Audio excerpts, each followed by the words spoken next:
What happened to Syd Barrett? The truth is heartbreaking and shocking. Syd Barrett, the genius behind Pink Floyd's early days, faced a tragic downfall. His mind, once full of creativity, became his prison. Roger Waters reveals the sad truth about Barrett's troubled life, from his brilliant rise to his heartbreaking descent. Clear that I'm not here. Syd went crazy in 1967, disappeared completely. He went very odd, and he just got more and more and more detached. Syd Barrett was born in Cambridge, England in 1946. From a young age, he showed a keen interest in music and art. His creativity knew no bounds. As a teenager, he played guitar and wrote songs, quickly gaining a reputation for his unique style and charisma. In 1965, Syd formed Pink Floyd with his friends Roger Waters, Richard Wright, and Nick Mason. At the time, the band was just another name in the crowded London music scene. But Barrett's vision set them apart. His songwriting was unlike anything else. He blended whimsical lyrics with experimental sounds, creating a new musical experience. Pink Floyd's first single, Arnold Lane, was a hit. The song, about a man who steals women's clothes from washing lines, showcased Barrett's playful yet edgy style. It reached number 20 on the UK charts, a remarkable achievement for a debut single. The success of Arnold Lane put Pink Floyd on the map. Their next single, See Emily Play, was even more successful. It climbed to number 6 on the UK charts and solidified Barrett's reputation as a brilliant songwriter. The song's dreamy, psychedelic sound captured the spirit of the 1960s and became an anthem for a generation. Barrett's innovative approach extended beyond his music. On stage, he was a magnetic presence. His performances were electrifying, full of energy and unpredictability. He captivated audiences with his wild guitar playing and enigmatic persona. Fans couldn't get enough of him. Pink Floyd's debut album, The Piper at the Gates of Dawn, released in 1967, was a triumph. Nearly all of the songs were written by Barrett. The album's experimental sound and imaginative lyrics showcased his genius. It was a critical and commercial success, cementing Pink Floyd's status as a pioneer of the psychedelic rock movement. But what led to his sudden decline? In the early days of Pink Floyd, the band was a tight-knit group of friends, united by their love for music and experimentation. Syd Barrett was the creative force, driving the band with his vision and originality. Roger Waters, Richard Wright, and Nick Mason complemented his ideas, creating a unique and groundbreaking sound. Their recording sessions were a mix of creativity and chaos. Barrett often led the way, bringing in new ideas and pushing the boundaries of what music could be. Songs like Interstellar Overdrive and Astronomie Domine showcased their innovative approach. These tracks were filled with swirling guitar riffs, eerie keyboards, and unpredictable rhythms, defining the band's early sound. Live performances were another story altogether. Pink Floyd quickly gained a reputation for their wild and energetic shows. Barrett's stage presence was magnetic. He would often lose himself in the music, creating an electric atmosphere that captivated audiences. Fans were drawn to the raw energy and unpredictability of their concerts. One memorable moment was their performance at the UFO Club in London. The band used light shows and visual effects to enhance their music, creating a multi-sensory experience that was ahead of its time. These performances helped establish Pink Floyd as the leader of the underground music scene. Barrett's influence extended to every aspect of the band. He designed the cover for their debut album, The Piper at the Gates of Dawn, adding his artistic touch to their visual identity. The album, released in 1967, was a critical success. It climbed to number 6 on the UK charts, driven by Barrett's innovative songwriting and the band's experimental sound. However, the band's rapid rise to fame was not without its challenges. The pressure of constant touring and recording began to take its toll on Barrett. His behavior became increasingly erratic, and his mental health started to deteriorate. What went wrong during the peak of their success? Syd Barrett's descent into mental health issues was both sudden and heartbreaking. The change in him was alarming. Once the energetic and creative force behind Pink Floyd began to show signs of severe distress. Barrett's behavior became increasingly unpredictable. He would often appear disoriented and disconnected. During a performance on Top of the Pops, he stood motionless, unable to mime along to See Emily Play. This incident shocked the band and fans alike. Rehearsals and recording sessions turned chaotic. Barrett would play the same chord over and over or not play at all. He started to miss gigs, leaving the band in difficult positions. His lyrics and compositions, once filled with whimsical charm, became dark and incoherent. The band members tried to help him. Roger Waters and the others reached out to Barrett's family, seeking advice and support. They consulted doctors and therapists, hoping to find a solution. However, Barrett's condition only worsened. One particularly distressing incident occurred when Barrett visited the studio during the recording of Wish You Were Here. His appearance had changed dramatically. He had shaved his head and eyebrows. The band barely recognized him. It was a painful reminder of how much he deteriorated. Barrett's erratic behavior put a strain on the band. They struggled to cope with the situation, balancing their concern for him with the pressures of their rising fame. The band's dynamic was shifting, and tensions were high. David Gilmour, a longtime friend, was brought in to support Barrett on stage and in the studio. However, it soon became clear that Barrett could no longer continue with the band. His last performance with Pink Floyd was in January 1968. The decision to part ways with Barrett was agonizing for the band. They admired his talent and creativity, but recognized that his health was in serious decline. The impact of his departure was profound, leaving a void that was hard to fill. How did drugs play a role in his downfall? LSD played a significant role in Syd Barrett's mental decline. During the 1960s, psychedelic drugs were popular among musicians, and Barrett was no exception. He was known to experiment heavily with LSD, seeking inspiration and creativity through altered states of mind. At first, the drug seemed to enhance his creativity. Barrett's songs were full of vivid imagery and strange, wonderful sounds. However, the frequent use of LSD began to take a toll on his mental health. Friends and band members noticed alarming changes in his behavior. Roger Waters recalled how Barrett would take large amounts of LSD, sometimes daily. This excessive use led to unpredictable behavior. Barrett would sometimes sit in silence for hours, staring blankly. Other times, he would become agitated and unresponsive. One night, after a particularly intense trip, Barrett walked on stage and stood motionless, unable to play. The audience was confused, and the band was left to cover for him.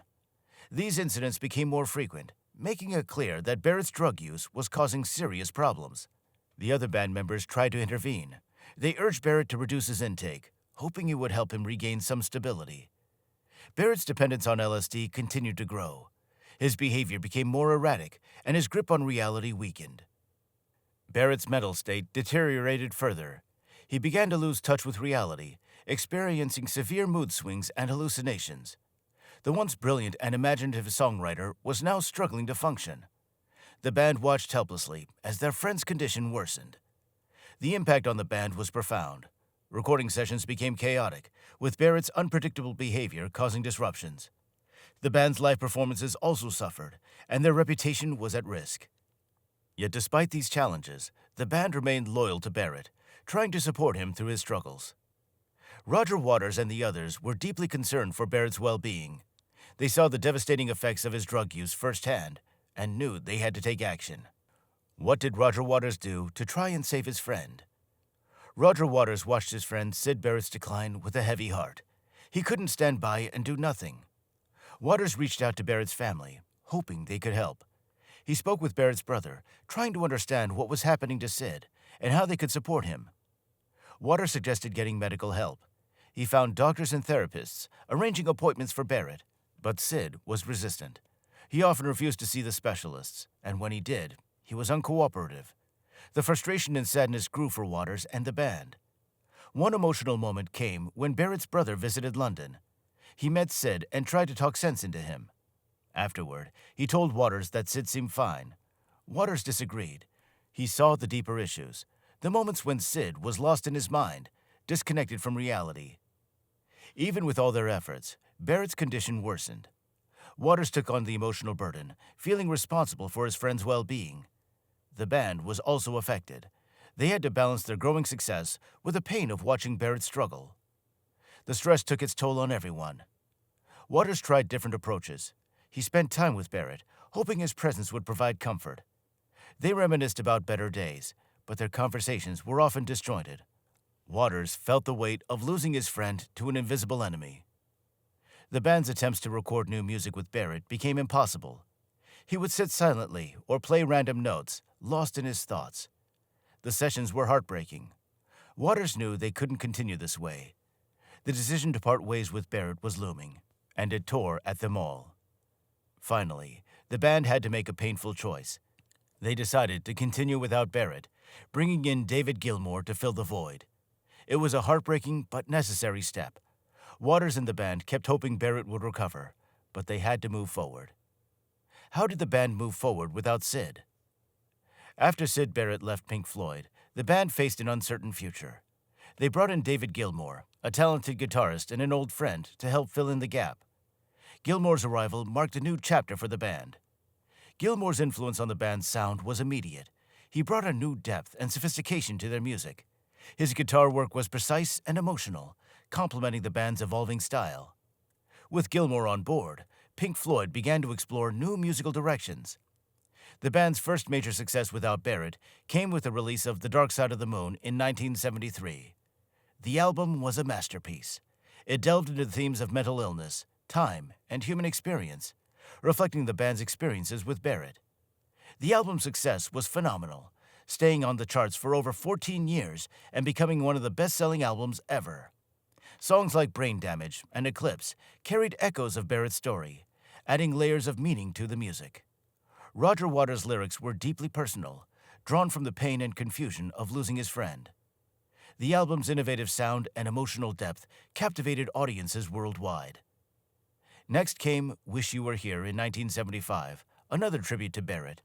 The song, Shine On You, Crazy Diamond, was a direct homage to him, celebrating his brilliance while mourning his decline. The album's title track, Wish You Were Here, also resonated with the band's sense of loss and longing. David Gilmour's contributions were crucial. His playing added a new dimension to the band's music, and his partnership with Waters became the driving force behind their success. The band found a way to honor Barrett's legacy while forging a new path forward. Through all the challenges, Pink Floyd thrived. Their music evolved, reflecting their journey and the shadows of their past. The bond between the band members grew stronger, shaped by the shared experiences and the memory of their lost friend. What was Syd's life like after leaving the band? After leaving Pink Floyd, Syd Barrett retreated to his hometown of Cambridge. The once vibrant and enigmatic frontman chose a life of solitude. Away from the public eye, Barrett sought peace in familiar surroundings. Barrett lived with his mother for many years, finding comfort in the quiet life. He rarely spoke about his time with Pink Floyd, preferring to focus on simple pleasures. Gardening and painting became his main activities. Though his mental health issues persisted, these hobbies provided him with a sense of calm.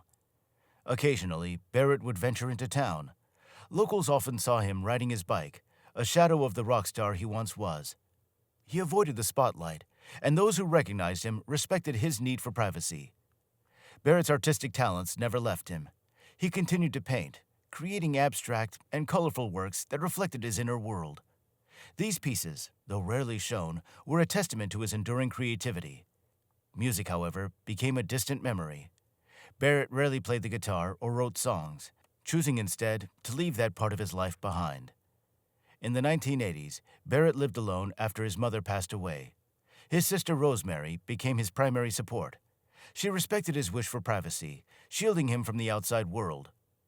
Barrett's life was simple but peaceful, marked by a routine that kept him grounded.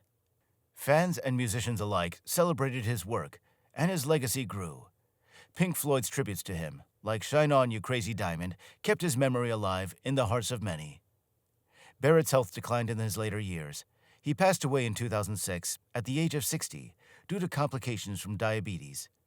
His death marked the end of an era, but his impact on music and art continued to resonate. Barrett's life post-Pink Floyd was a stark contrast to his days of fame. Yet in his solitude, he found a form of peace. His story, though tragic, was one of quiet resilience and enduring creativity. How did Barrett's legacy influence Pink Floyd's music? Syd Barrett's influence on Pink Floyd's music is undeniable. His creative genius set the foundation for the band's early success and continued to inspire them long after his departure. Barrett's unique approach to songwriting and his experimental spirit left an indelible mark on the band. One of the most profound tributes to Barrett is the song Shine On You Crazy Diamond. This track, featured on the album Wish You Were Here, is a heartfelt homage to Barrett. The lyrics reflect the band's admiration and sorrow for their lost friend. The haunting melody and emotional depth of the song capture the essence of Barrett's legacy. Barrett's influence can also be seen in the themes explored in Pink Floyd's albums. The band's exploration of mental health, alienation, and the human condition often echo Barrett's struggles. Songs like Brain Damage, From the Dark Side of the Moon, touched on these themes, drawing from the band's experiences with Barrett's mental health issues. Roger Waters, in particular, often reflected on Barrett's impact. His lyrics in Wish You Were Here express a longing for the days when Barrett was at his best. The song's poignant lines, "We're just two lost souls swimming in a fishbowl," evoke a sense of nostalgia and loss. The music community also recognizes Barrett's contributions. Many artists cite him as an influence, and his work continues to inspire new generations. Barrett's willingness to push boundaries and experiment with sound paved the way for countless musicians.